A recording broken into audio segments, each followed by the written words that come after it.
Week 6 of the Legacy League's in the books, and it was a week to remember.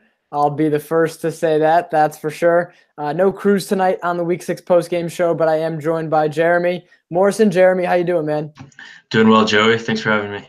You're welcome. So let's jump into Week 6. Where else would we start with the halfway crooks?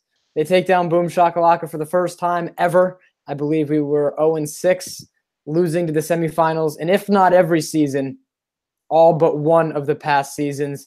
Jeremy, your first time seeing the halfway crooks in Boom Shakalaka. We've talked a lot about this. The halfway crooks may be an improved team with some of their additions. Boom Shakalaka lost a lot of people. What did you see in your first matchup? Your first time seeing the halfway crooks in Boom Shakalaka? Well, halfway crooks looked out of place in the first half. They got an early lead, and then they just couldn't score for a long stretch between the first quarter and into the halftime. But then they turned it up a notch, led by Mr. Commissioner Joey Zarco. He made about 4 or 5 threes in a row, and that really ignited their offense. So it was a good matchup. I think Lucas Marin, he struggled from three-point range a little bit, which kind of took him out of it offensively. But it was a good matchup. I knew this was going to be a good game, and I expected the Crooks to win. But that first half surprised me a little bit.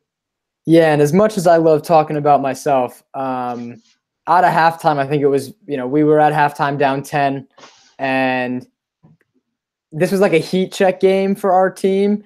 And I've said this about my teams in Connecticut that are super, or have high expectations, super talented, and this team qualifies. And Boom teams in the past have had this quality where the run's going to come, and you don't know when. You don't know what's going to spark it. You don't know, how big the run's going to be. If you may need 2 runs against good teams to do it, but the run's going to come. And the run came in the third quarter, and I think right out of halftime, we're looking up at the scoreboard. We're down 10. We're like, okay, we played terrible. We're down 10. And then the first play out of the half was, I believe, a John Sline or Dylan Lincoln and one layup.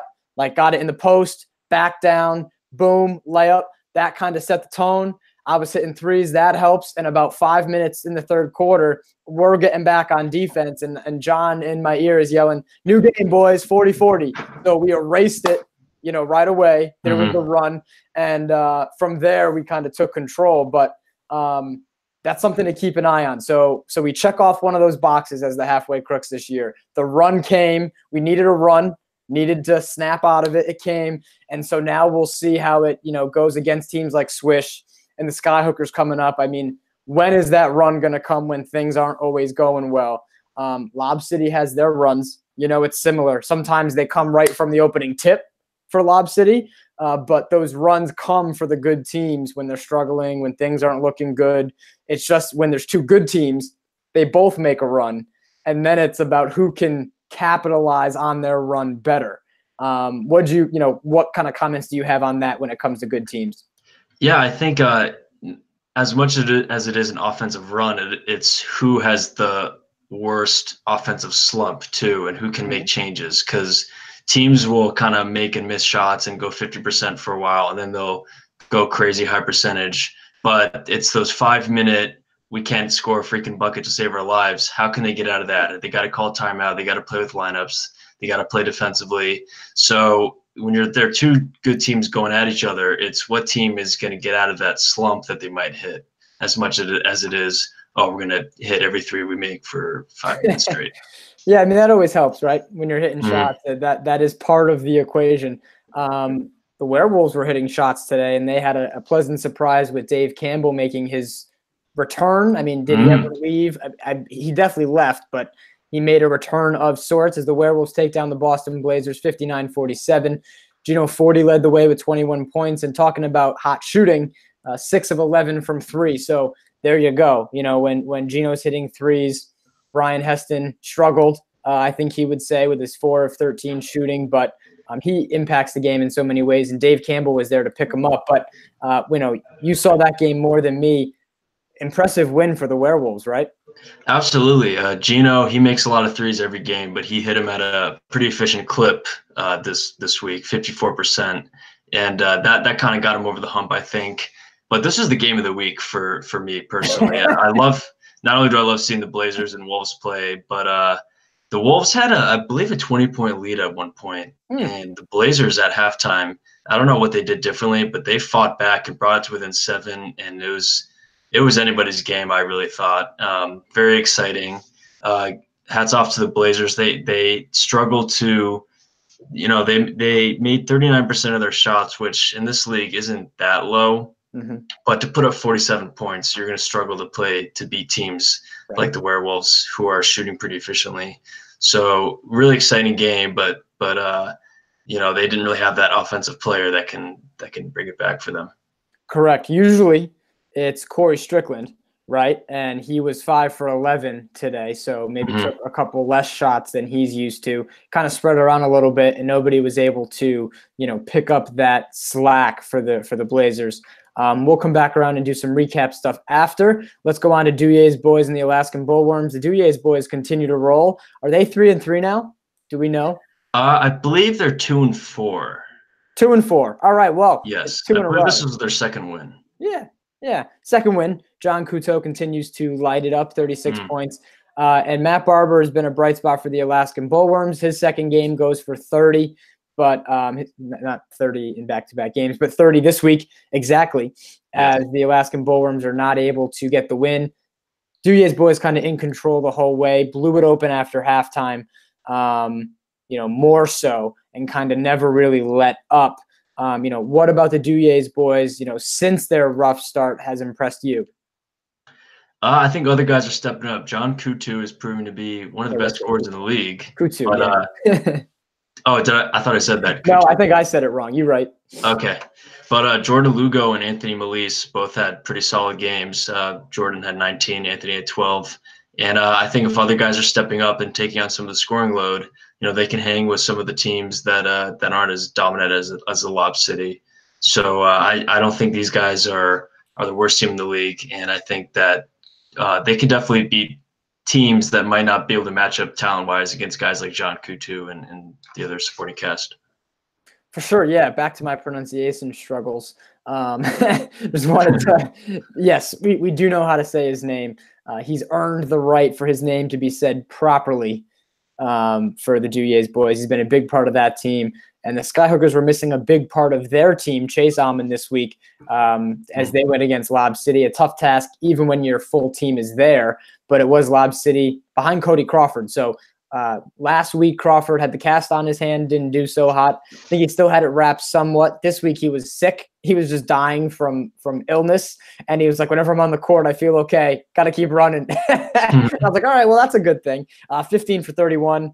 Was really getting to the hoop. Only 4 for 15 from 3 for Cody Crawford, but was the spark plug for that Lob City offense. Joey Coro got some dunks. Josh Smith got some dunks, and that kind of complemented the Cody Crawford show. But they took down the Skyhookers. You can see the first quarter breakdown, 17-5. They really jumped out early on the Skyhookers and then never really looked back. Your comments on Lob City. Yeah, well, I think Chase Almond being absent is a huge blow to the Skyhookers, not only offensively, but standing at 6'4". I think he's 6'5", but that's another story. He could have been one of the only guys in the league that can really slow down Joey Coro and just hold down the paint defensively. But other than that, Lob City was likely to win this game anyway, as good as Skyhookers have been lately. And with Lob City, it's kind of whose turn is it to kind of go off for a crazy game? And this week it was Cody Crawford. Yeah, and noticeably no Greg Holt, who may be missing a couple weeks. His shift got changed at work. I know that, so it'll depend on what week is when. Hopefully they have him for the playoffs. Not that they're not, the favorite, I would say, without Holt, but when they have their full team, Greg is a huge part of what they do. And so not having him, against the Swish Kebabs, against the rematch with the Halfway Crooks, against Boom Shakalaka even, could, be big for that team. But they do get the win, remain undefeated. Speaking of undefeated teams, the Swish Kebabs made a statement this week, 144-79, 60 points from Greg Bell, a triple-double with 30 assists for Tyler Barbosa, as Swish, it was all Swish Kebabs from the jump. I do want to ask this, and don't worry, I will protect you. No one's going to come after you on the internet, Jeremy. From what I saw on Snapchat, I was not watching the game. So this is actually a question that you can answer. Okay. How much cherry picking was Greg Bell doing? Greg Bell was picking a lot of cherries that game. I'll say that for sure. Okay, that's what I thought. He 93.8% field goal percentage. I'll just leave it at that. It was a little bit of a dunk show that game, and I was trying to get as creative as I could on the Snapchat, but it was getting a little repetitive. I'll say that. Yeah, too bad there's not a good like cherry picker pun we can come up with and just make that Greg Bell's nickname. Yeah. I think that would be. I think he's earned it after what he did. But hey, records are records. 60 points. I don't care if you're playing. I don't care who you're playing. If you're gonna do it, right? I mean, he did it. He definitely did it. So 60 points for Greg Bell, 30 for 32. Listen, props, 60-60. So it is what it is. Shout out Barbosa, 15 points, 18 rebounds, 30 assists. They only had 5 guys. And in a game like this where it's a blowout, everybody gets to pad their stats. So enjoy it. Randy Butler making his return. Quickly, what'd you think of Randy Butler? Now, I know this isn't maybe the best way to judge someone, the game you saw, but you can still tell who, will be able to contribute in a big game and who won't, from watching them dribble twice, right? So what'd you think of Randy Butler and your first impressions of him? Yeah, it's definitely hard to place him talent-wise. He looks like a really good athlete who goes for a lot of boards and can throw it down. I don't remember seeing him shoot all that much, so I don't know how he stands as a shooter. But I'm excited to see him play. He looks like he's into it. He could definitely jump, which is fun to see. But I don't really have a full assessment on him yet. I need another week to see him play against some good defense. Sorry, pizza rolls. Yeah, for sure. Well, we get Swish Kebabs in Lob City next week. So I think that will be that'll be good. Yeah, that'll be a fair thing for you to judge Randy Butler. Randy Butler, the older brother of Dell Butler. So the brother connection there for the Swish Kebabs. And Randy's played in the past. He's been a big part of that Swish Kebab team. So Tyler Barbosa, the Butlers, and then Greg Bell. And they have some other really good role players. They're starting to look like a team that, is going to be able to compete. And it's a big game for the Swish Kebabs in Lob City next week as we've kind of wrapped up week 6, but a little quick look ahead to week 7. So I mentioned Lob City and Swish Kebabs. We also have Halfway Crooks Skyhookers, Duyer's Boys Boom Shakalaka, which, Duyer's Boys win that game. Duyer's and Boom will both be 3-4. And so that could have some playoff implications there. Pizza Rolls, Blazers, Werewolves, and Bullworms. I mean, let's just talk about Lob City Swish Kebabs. 2 undefeated teams, 2 of the top teams in the league going at it next week. What's your key for Lob City and Swish Kebabs in week 7? I think Swish Kebabs can match up pretty well with Lob City, but the one thing Lob City has, assuming that they have Craig Holt, which is a wild card right now, they have a little bit of a deeper bench. Just because they have more guys, and that's kind of all it is. And I think that might come to the Swish Kebab's weakness. As good as Greg Bell is, he does take some plays off on defense. And against Lob City, you can't do that. And Lob City loves to run, and as soon as you make a basket, they'll chuck it down court and get those 2 points right back. So I think as close as it might be, starters starting 4 versus starting 4, Lob City, I think their key is sub guys out and keep running and try to tire out the Swish Kebabs. And I know the Werewolves tried to do that against them when they only had 4 of the Swish Kebabs, and the Kebabs ended up winning. But I think that might be the Lob City's best way of winning. Not that they don't have enough talent to win, period, but the deeper lineup is a big plus. Yeah, it's gonna be a game, that's for sure. Lob City Swish Kebabs in week 7, maybe a finals or semifinals preview. The way things are looking now. You'll have to tune in a week from today to see what happened in that game. Was when week 7 goes down Wednesday the 30th, if I can do math. Next Wednesday. We'll just see you next Wednesday. Jeremy, thank you for joining. Good analysis as always. And thanks, Joey. You're welcome. And we will see everybody in week 7. 3 weeks left of the regular season before everybody makes the playoffs. And we get to do some more playoff previews for that. But the longest ending ever to a post-game show. We'll see you in week 7 from Rhode Island. See you guys.